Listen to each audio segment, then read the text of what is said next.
My name is Brian McFarlane. If you have a long memory, well, most of you do, that's going back. It's been 1990 since I did my last game on Hockey Night in Canada. And along the way, I've met some wonderful people, as you can imagine. And one of the best I ever met in my life, on or off the ice, was our special guest, Tiger Williams. So give him a good Toronto applause. Next to him is Paul Patsku, who's a famous historian and a film collector.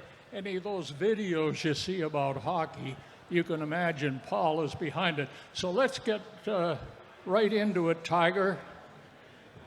The first interview I think I ever did with Tiger, he gave me those famous words, "Them Penguins is done like dinner."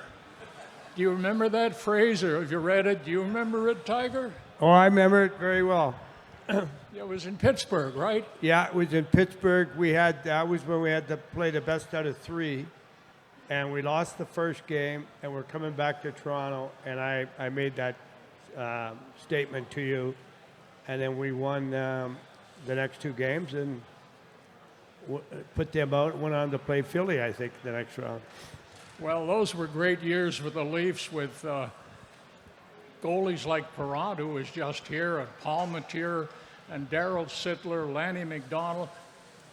I got to ask Tiger right off the bat to say a few words about Borje Salming, who 1 year ago was here in Toronto to visit with Tiger and Darryl and a lot of other, he had a million friends, but Tiger, your thoughts about Borje? Well, Gerald and I and a few other guys, we went over there for his funeral in February, and it was an unbelievable event. What really impressed me was Zetterberg, Forsberg, Nick, Lidstrom, all the top Swedish guys were all there. And Paul, they were so first class, it was unbelievable. It was unbelievable how first class those guys were. Yes. Yeah, well, the Swedish guys are like that, but Borje was a step ahead of all of them, I felt, with coming over here with Inge Hammerstrom and having to fight his way through the negative comments about European players, the fact he was playing over there in Sweden, and I'm sure the first few practices they probably tested his mettle, you might say. Did you ever test him on the ice, or did you accept him right away? Oh, well, absolutely. You'd have to be really stupid to test your own teammate as quality a player as Borje Salming, who made us all better. He made us all better. I'll tell you how he made us all better. Not only on the ice, but his conditioning off the ice and the way how to train, the way the Swedes were, they were light years ahead of us boneheads in Canada of training professional athletes, and so that really helped the whole game, helped the whole league. Yes, it was hard on Borje and Inge Hammerstrom being the first two guys, but if you look at what goes around this league today, it was those guys and their training off ice and on ice stuff. And I've been over to Sweden a few times with Borje, and a lot of their kids, like, let's say, and it doesn't matter if they're 10-year-olds, 12-year-olds, when they go out on the ice, they don't go out like we do. We do the same shit every time we go on the ice. We go out there with hockey pucks, and we do the same drills that Johnny Bauer did with Gordie Howe in 1936. In Sweden, they go on the ice, no sticks, and a soccer ball. And you play the game of hockey with a friggin' soccer ball. So you get good with your feet. You get good with, and just all those things have really benefited us over in this part of the world. It was brought by those guys. And they're still doing stuff that we get so stuck in our ways over here, and we got to quit doing that, and we got to learn from the Europeans, because obviously this league now doesn't want anybody to get hurt, and they don't want anybody to get hit, and they're hoping that the women's team will now we'll have 30 professional women's team, and the men won't even play because they don't even want to hit the men. You know, so it's the game today. I don't know about you, Brian, but when you were around, I think the game's pretty boring right now. I do too, and I'm glad to hear you say that. I sit at home at 92 years of age, and I watch the Leafs, and I say, I have to focus on this game to get any enjoyment out of it. I think the Leafs have a soft underbelly. I don't think the core four is going to do anything in the playoffs again this year, but I hope they do. But the supporting cast isn't strong enough, and they were raving about their goaltenders two weeks ago, and Calder Trophy for one, and steady income for the other, and I don't think they've played very well the last week or so, if you ask my opinion. Paul, let's get you in here. I think they need a Tiger Williams in their team. Oh, yes, Tiger. I don't think he'd play with those guys today. Maybe. Well, I don't know what happens in the dressing room. None of us do because we're not in there. But the difference was, and some of these fellows will be around at this show this weekend, but like as a rookie playing with Keon and Allman, Shaq, Ellis, you better do what you're supposed to do. Otherwise, they were not very nice to you in the dressing room, on the bus, on the plane, or even on the ice. And they could screw you up really bad. And most people don't understand this, but if you pissed off the old guys, then they didn't want you around. How did they get rid of you? They passed the puck 10 feet in front of you, 10 feet behind you, or in your skates. You look like a moron, and you're gone. So I don't think they do that pressure on their teammates in today's game.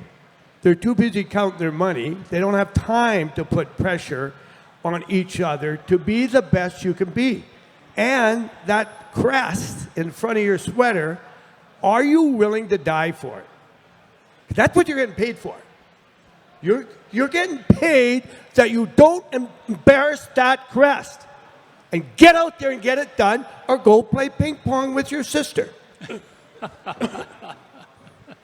Yeah, well, talking about lessons and teaching them where they belong, Carl Brewer learned that when he tried to make a comeback with the Leafs. They wouldn't pass the puck to him, and he soon got the message. Well, that was too bad because I was here then. When Carl, I like Carl as a person, but that whole thing was because Punch Imlach, the players thought that he was the spy for Punch. That's what the conspiracy theory was. And being a defenseman in Turnbull,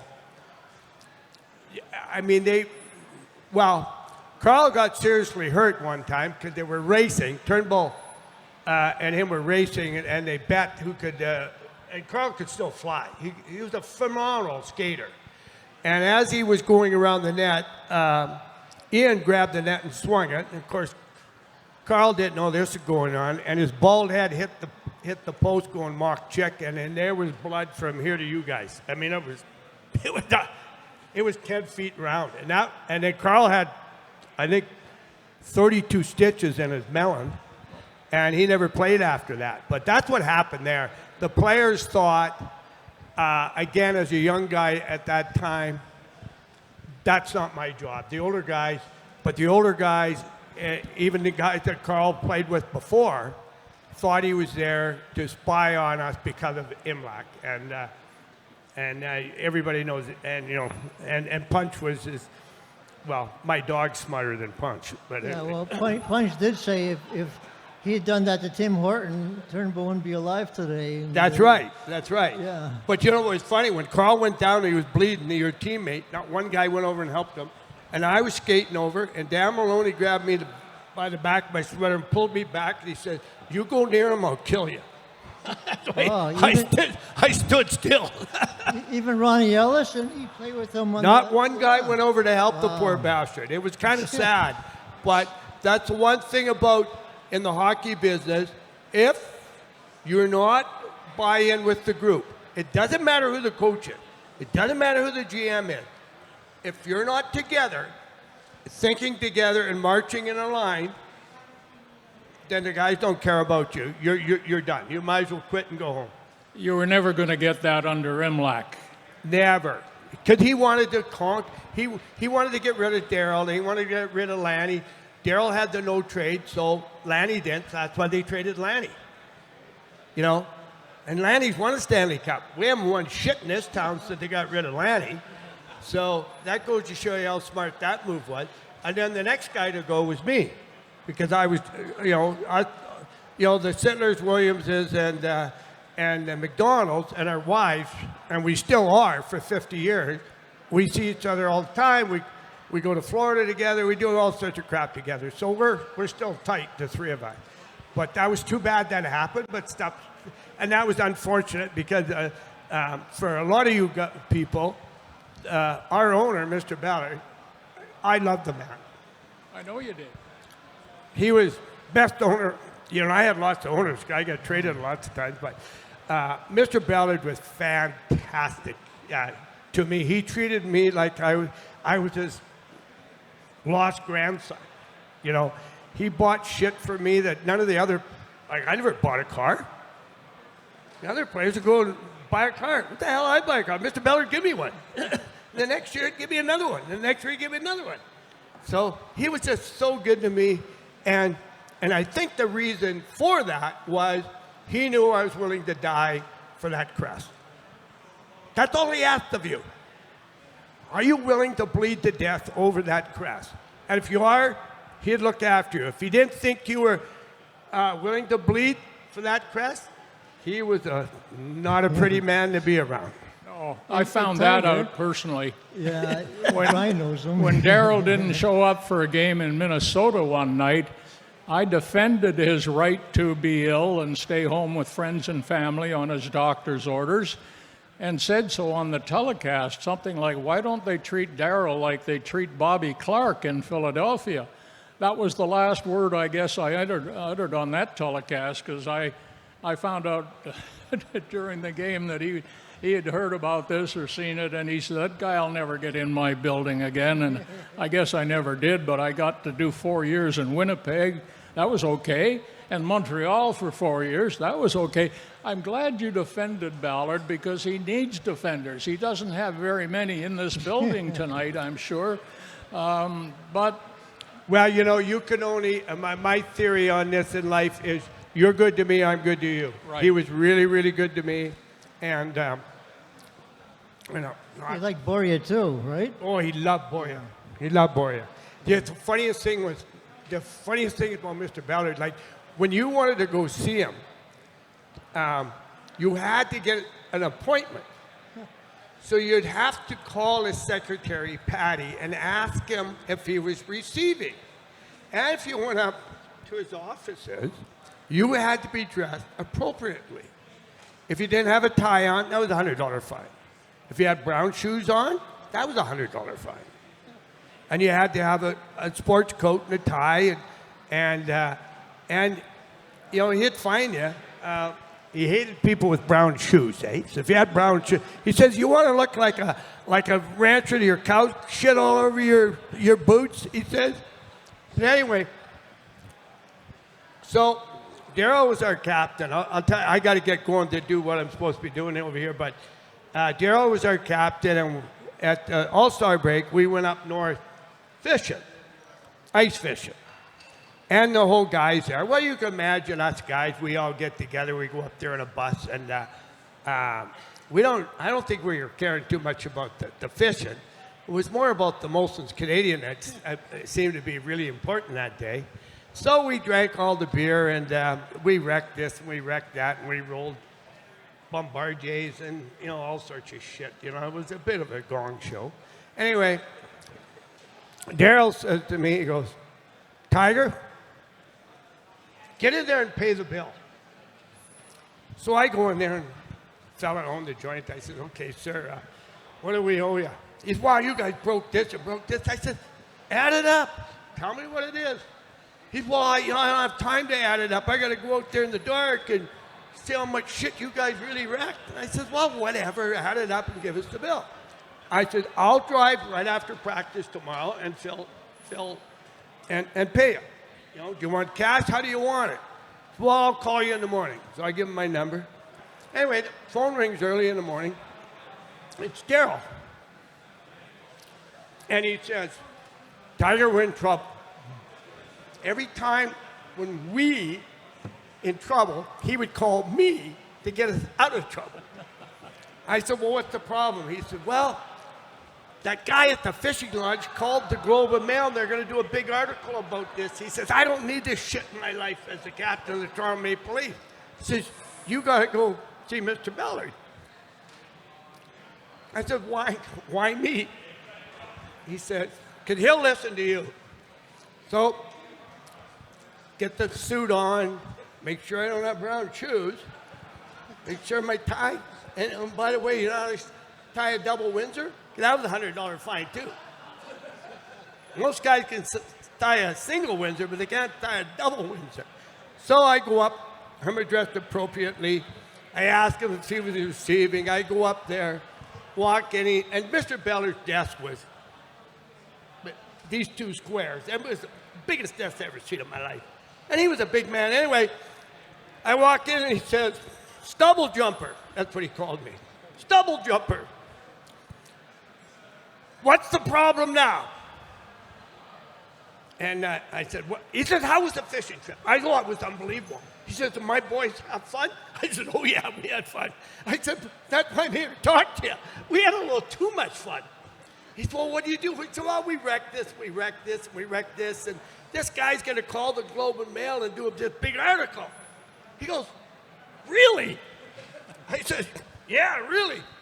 He says, Tiger, you had your morning shit yet? I said, no, sir.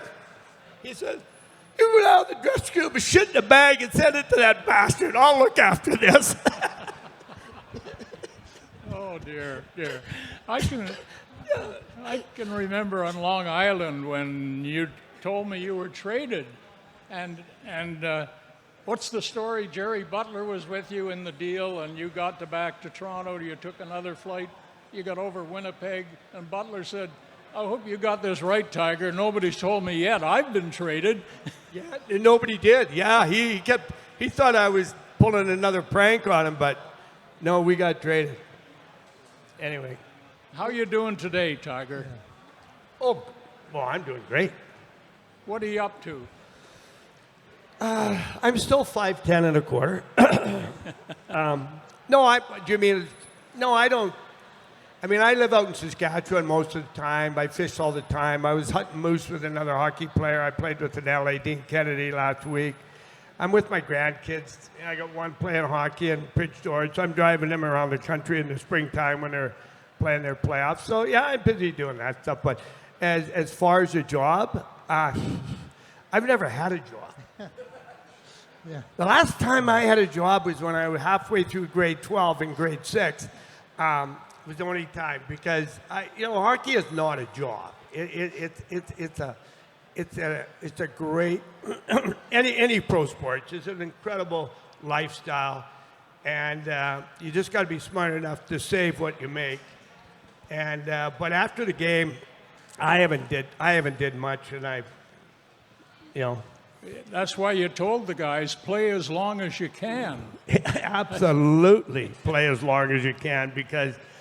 It's not easy when you're. None of us want to talk about this, but we should be talking about it to be good for everybody. But when you're out of the game in your first year or two, you're not very happy in between the years. I would say all of us have some kind of a depression of some sort. I don't think many guys will admit to it. I know I had it. And actually, I had it bad for about a month or two, and it was Guy Lafleur that got me out of that. And Flower called me up and asked me if I wanted to go play with the Montreal Canadiens old-timers team. And he said, you'll be the only guy that's never played for the Canadiens. And I said, well, that was a big honor for me as far as I was concerned. So I played with Flower in that group for 10 years, and that kind of got my... you got to slowly get out when you want. The problem being a player, especially a pro player, you don't get to make any decisions.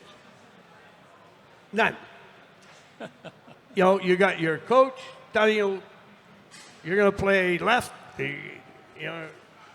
or right, or whatever. You got your general manager to tell you what you're going to make. You got somebody to tell you what time you're going to have your meal, what time the flight goes. So I didn't want to. That's why I didn't want to stay in the game. I want to do my own thing. Yeah, you were always bent that way.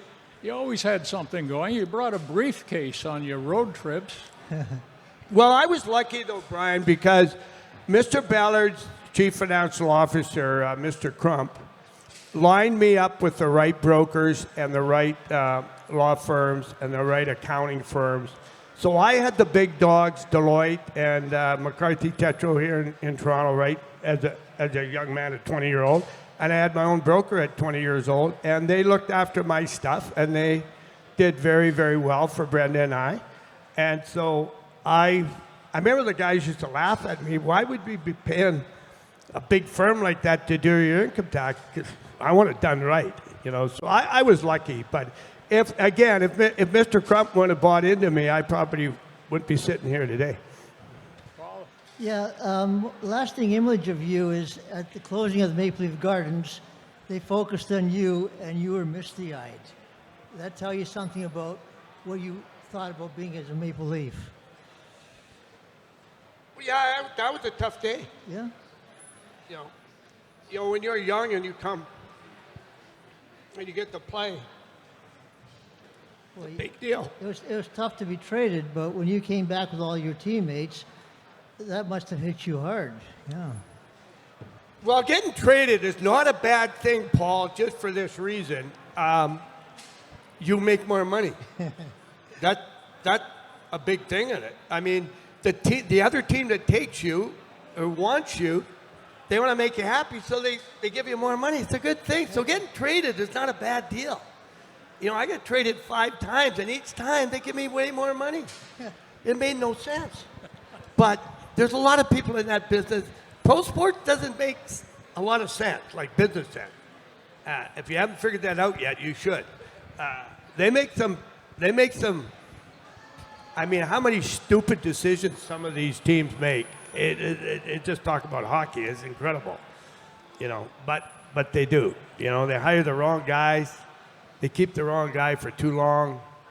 But anyway. You would have made a great general manager. I'm not sure about the coach. No, I would have been a good coach. I can't see myself going up and saying, "Oh, Johnny, could you play a little harder for me? Please, Johnny, I'll call your mother." Tiger, you have to go somewhere. I got to go sign. Okay. Thank you, Tiger. How about Thank you, Brian. We'll see Thanks, you, pal. Paul. Thanks. We'll talk to you soon. Okay? See you, buddy. See you, Hope bud. we see you soon again, pal. Yeah. Be a good boy. Okay. Bye-bye. Here, you're going to have 2 of them. A little story. Tiger mentioned his son, Ben. I can remember when Ben was born. I don't know what he is now, but I came into the Gardens and Tiger was celebrating his son's birth. And I said, "How's he doing, Tiger?" He said, "Ben?" I said, "Yeah." He said, "Well, Greg Hubik was just traded to the Leafs and his wife just had a baby. And I know my son Ben can beat the shit out of Hubik's kid."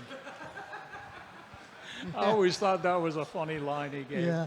By the way, there's a 6-part film on Borja Salming that's going to be coming. Not a film, it's actually with actors and everybody. And somebody's going to be playing Tiger and somebody's playing Salming. And it's going to be something you need to watch, his whole story. Unfortunately, he's not going to be around to see it, but he was around at the beginning. And it'll be in late November, I think, when it'll be airing in Canada.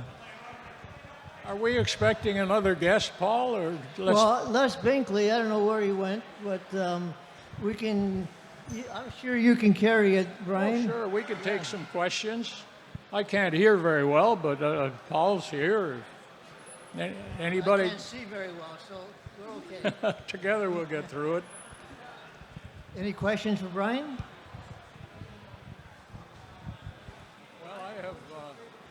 I have some observations in my old age about hockey night. I was there for 25 years. When I broke in, Ward Cornell was the host of the show. Does anybody remember that down here? Yeah, and Bill and Foster were in the gondola. And Dave Hodge came along after Ward. But Hodge one night got upset with the network, and Paul, you can remember the game where he threw the pencil in the air? That's it was right. going to go into overtime, right? Yeah, back then they would flip to another, the Montreal game actually, and they decided not to go to the overtime. And Dave Hodge said, "Well, that's the way they do things here." The CBC flipped his pencil, and that was it for his career with the CBC. And I was in Montreal that night, and I didn't see the pencil flip.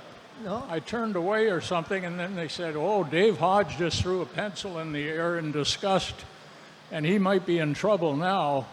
And it turned out he was. Looking back, it seems like such a minor reason for disposing of your host on Hockey Night in Canada, but there were a lot of executives in charge of things back then, as there are today, and they decided that Hodge had to go.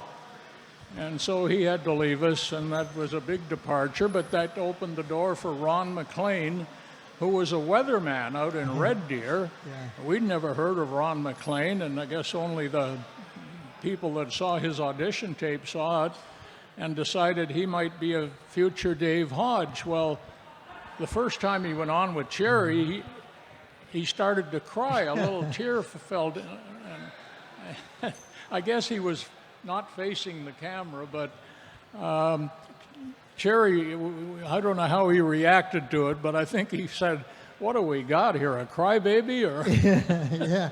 How about the time when you were banned from Maple Leaf Gardens and you're outside, this is December, whenever, when it's cold and snowy, and you try and do the pre-game out there, and somebody walks by and says, that's McFarland, he's banned from the Gardens, and he's going to be pretty cold out here by the end of the game or whatever, something like that. that was when I was banned by Ballard from the Gardens itself, so I did the opening of the show from under the marquee outside the Gardens, and that's when the guy came along and said, "He's going to get friggin' freezing to death out here in February if he's going to be out here for the show." Anyway, those were the kind of... Oh, there was a guy that early in my career I was coming down to do the 3 stars. I had this kind of a jacket on. This is about the 25th jacket I've had. It's 50 years old, this jacket at least. Still fits, too. I was coming down through the crowd, and there was a whistle, and the play stopped, and a guy yelled out at me from nearby, "McFarland, you're the reason I come to the games. I can't stand listening to you at home." I gave him a wave, and I've used that line quite often. It was a good speaking good over line. the years.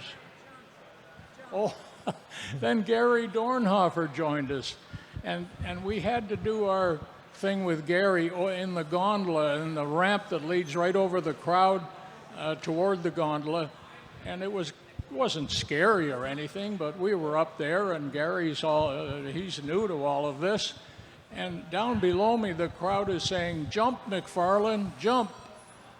Well, Gary was upset, and afterwards he said, "That's not the way that you should be treated. They're telling you to jump, for heaven's sakes." A week later, we're out on the same ramp in the same situation, and now they're yelling, "Dornhofer, jump, Dornhofer." And he said, "Me? Yes, you're included too." So we were all had to be on edge. Yeah, we've only got a minute left, so wish we could continue on for another half hour, but I think they need the stage. This is my wife, Joan. She's 90 years old. Would you believe that? She had her 90th birthday just last month, and you were saying... Someone asked who your favorite player was. Your favorite player.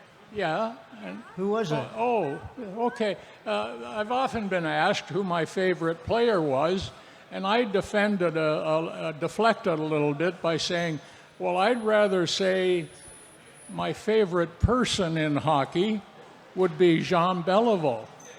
And Toronto fans would say, well, I was hoping you'd say Keon or Bauer or Horton. Well, to me, Beliveau has all the attributes of a great ambassador.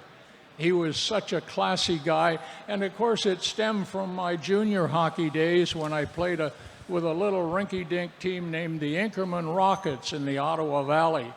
And this man, you remember Inkerman?